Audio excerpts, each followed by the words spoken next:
India में सरकारें किसी न किसी कॉन्ट्रैक्टर को चुन के उन्हें टैक्स पेयर का पैसा देके सड़कें बनाने को कहती हैं, लेकिन कई कॉन्ट्रैक्टर्स सिर्फ अपने फायदे की वजह से लालच में आके हल्का मटेरियल यूज करके खराब या फिर काम चलाऊ सड़कें बना देते हैं, जो कि थोड़े ही दिनों में टूट जाती हैं या फिर उनमें गड्ढे पड़ जाते हैं, जिसकी वजह से एक्सीडेंट्स होने के चांसेस सबसे ज्यादा होते हैं। लेकिन अब NHAI यानी कि national highway authority of India ने इसके लिए सख्त रूल्स निकाले हैं। इन रूल्स के मुताबिक अगर किसी कॉन्ट्रैक्टर की सड़क निर्धारित समय से पहले ही टूट जाती है या फिर वो सड़क खराब बनाता है तो उस पर 1 करोड़ से 10 करोड़ रुपयों तक का जुर्माना लग सकता है, और अगर उसके द्वारा बनाई गई सड़क में गड्ढे की वजह से किसी का एक्सीडेंट हो जाता है तो कॉन्ट्रैक्टर को 2 साल के लिए प्रतिबंधित भी किया जा सकता है। गाइस, आपको ये रूल्स कैसे लगे कमेंट सेक्शन में जरूर लिखेगा, और ऐसे अमेजिंग वीडियोस के लिए शेयर, सब्सक्राइब एंड लाइक। मिलता है अगली वीडियो में।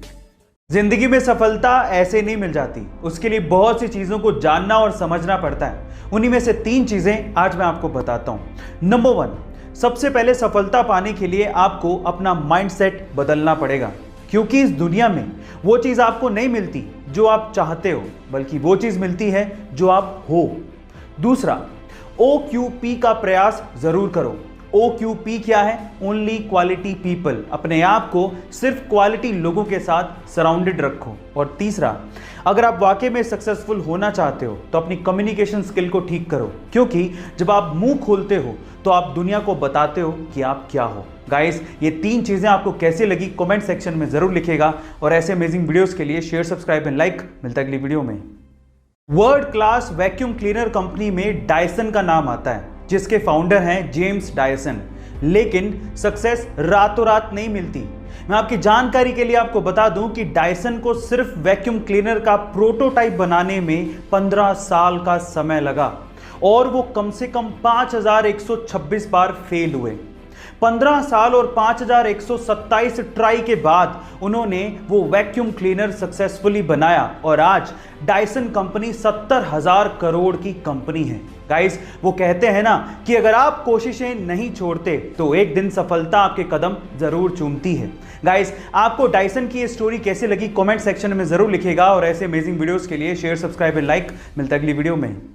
गाइस, अगर आपने हमारे सोलर सिस्टम के प्लैनेट्स को बड़े ध्यान से देखा है तो आपने जुपिटर के ऊपर ये लाल धब्बा जरूर देखा होगा। पर मेरा सवाल ये है कि आखिर ये लाल धब्बा है क्या? नहीं, ये कोई लाल चट्टान नहीं है, बल्कि ये 350 सालों तक, जी आप ठीक सुन रहे हैं, 350 सालों तक एक्टिव रहने वाला एक तूफान है। और इस तूफान का साइज इतना बड़ा है कि इसमें हमारी धरती तक पूरी की पूरी समा सकती है। गाइस, ये ह्यूमंस की जानकारी के हिसाब से अब तक का सबसे लंबा एक्टिव रहने वाला तूफान है। पर 1994 में हैरिकेन जोन्स नामक एक तूफान आया था, जो कि मात्र 31 दिनों तक ही एक्टिव था, जबकि यह तूफान 350 सालों से जुपिटर के ऊपर एक्टिव है। गाइस, आपको ये फैक्ट जान के कैसा लगा चैट सेक्शन में जरूर लिखेगा, और ऐसे अमेजिंग वीडियोस के लिए यूट्यूब पे हमारे चैनल को सब्सक्राइब कर लीजिएगा, और अगर आप इंस्टाग्राम पे देख रहे हैं तो मुझे फॉलो करना मत भूलिएगा। मिलता है अगली वीडियो में। एक बार एक वकील कोर्ट में भारत के 40 स्वतंत्रता सेनानियों को बचाने के लिए केस लड़ रहे थे, जिन स्वतंत्रता सेनानियों को अंग्रेजों ने फांसी की सजा सुनाई हुई थी। अचानक से कोर्ट की कार्रवाई के बीच में एक कर्मचारी आता है और उस वकील को एक खत दे के चला जाता है। उस खत को पढ़ने के बाद वकील उस खत को साइड में रखता है और अपनी बहस को कंटिन्यू करता है, और उसके बाद अपनी वकालत के दम पर उन 40 स्वतंत्रता सेनानियों को बेगुनाह साबित करता है और उन्हें वहां से बचाता है। जब कोर्ट की कार्रवाई खत्म हो जाती है तो जज वकील से पूछता है कि तुम्हें जो चिट्ठी दी गई थी उसमें क्या लिखा हुआ था? तो वकील ने कहा कि उस चिट्ठी के अंदर मेरी पत्नी की निधन का समाचार था। गाइस, अपनी पत्नी के निधन का समाचार सुनने के बावजूद भी अपने कर्तव्य को निभाने वाले कोई और नहीं बल्कि लौह पुरुष सरदार वल्लभ भाई पटेल थे। सरदार वल्लभ भाई पटेल के इस बलिदान को शत शत नमन। गाइस, एक बेसिक सा सवाल है मेरा, लेकिन इंपॉर्टेंट बहुत है। सवाल यह है कि पासपोर्ट और वीजा में आखिर फर्क क्या होता है? अगर नहीं जानते तो चलिए मैं आपको बताता हूं। सबसे पहले है पासपोर्ट। पासपोर्ट एक तरह का आइडेंटिटी कार्ड है जो कि आपको काम आता है बाहर, यानी कि विदेशों में। जब आप बाहर जाते हो और अगर आपको वहां पर अपनी नेशनैलिटी को प्रूव करना पड़ जाए तो वो आप करते हो अपने पासपोर्ट के थ्रू, यानी कि पासपोर्ट आपको डोमेस्टिक फ्लाइट्स पे काम नहीं आता। दूसरा है वीजा।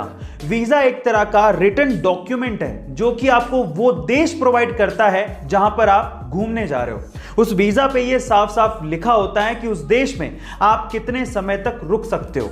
ये होता है वीजा। गाइस, आपको ये इंफॉर्मेशन कैसे लगी कमेंट सेक्शन में जरूर लिखिएगा और ऐसे अमेजिंग वीडियोस के लिए शेयर, सब्सक्राइब एंड लाइक। मिलता है अगली वीडियो में।